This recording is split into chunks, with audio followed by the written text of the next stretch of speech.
Say, Joe here. Today's story, I literally just picked off the top, don't even know what it is, didn't want to, rummage through. Okay. Random run-ins.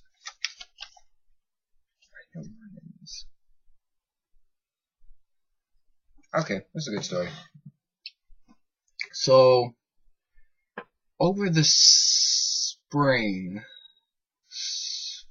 yeah, I got into some argument with some girl on Facebook who I didn't actually know, but we were friends. It happens. She put this picture up of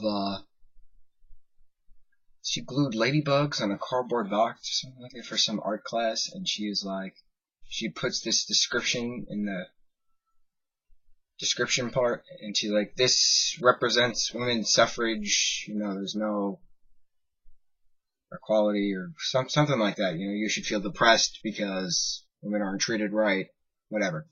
So I commented and I was like, yo, from one artist to another, why are you telling people how to feel about your work? I mean, it's one thing to label your work as give it a title, but you shouldn't tell people how they should feel about looking at your work. That's being a dictator. You're a dictator artist. It's just dumb. You don't do that. And then she flips on me. She's like, who do you think you are? You don't know anything about art, blah, blah. And I was like, I looked around my room. As you can clearly, I know art. Been in various art shows across the island. I have various awards, trophies, ribbons, plaques from various art pieces. I think I know art. So, I flipped the shit on her. And I don't think I used profanity, but I flipped the shit in a big word kind of manner. Like, you call someone an asinine bigot and they have no idea what it means. A foolish, prejudiced person. Right? Asinine bigot. Okay. So, we're going off in a fight. So I was like, this is just stupid. So I blocked her.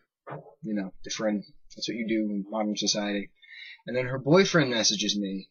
And he's like, yo, dude, you gotta watch yourself, the way you talk to people. Clearly you're a chauvinistic pig. You don't give a damn about women. And I was looking at this and I was like, oh my god, these people are on crack. So I'm looking at his name and I'm looking at this picture and I was like, I know him from somewhere.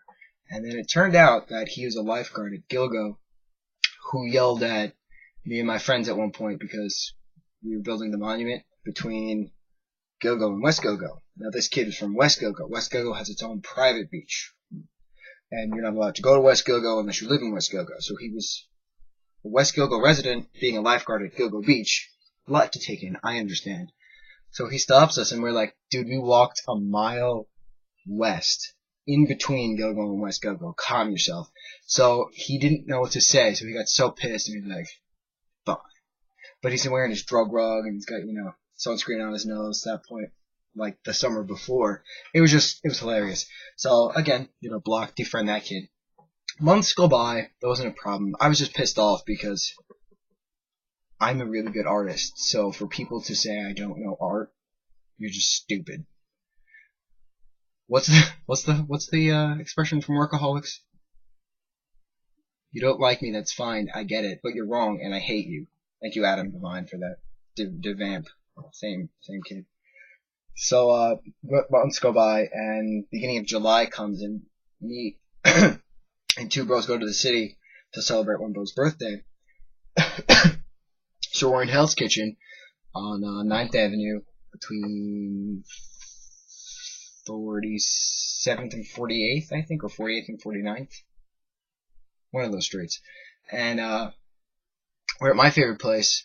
And this bro's favorite place is called Market Cafe. It's this amazing restaurant. And it's so cool. It used to be like an old school 50s diner, and it still had all the stuff up before they renovated. It was awesome. I love the staff, good friends with the bartender. So it's like, I feel at home when I'm at Market. Market's awesome. Amazing food. It's got a great gluten-free menu, too, in case anyone is allergic to gluten. And that's why I went, because this bro's allergic to gluten. Amazing. So we're walking up 9th.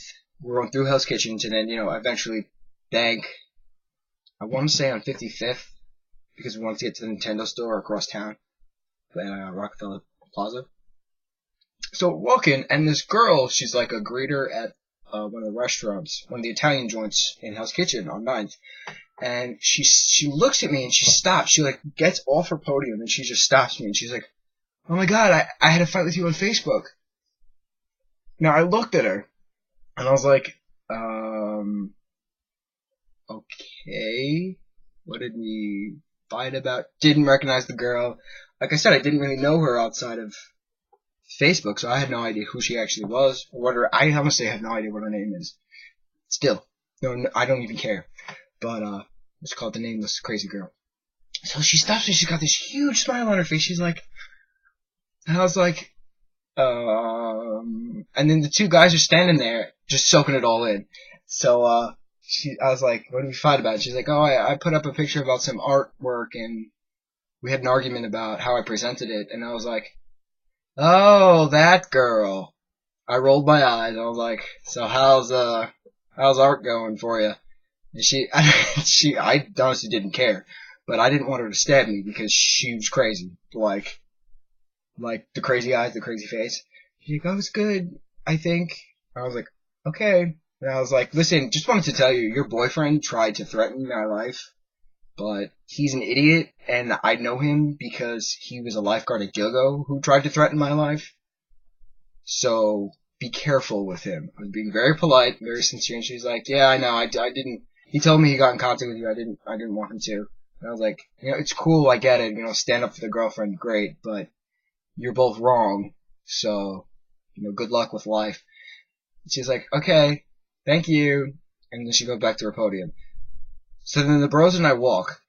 And we stop at the corner because I'm just in disbelief. And then one of them looks at me and he's like, dude, that really happened.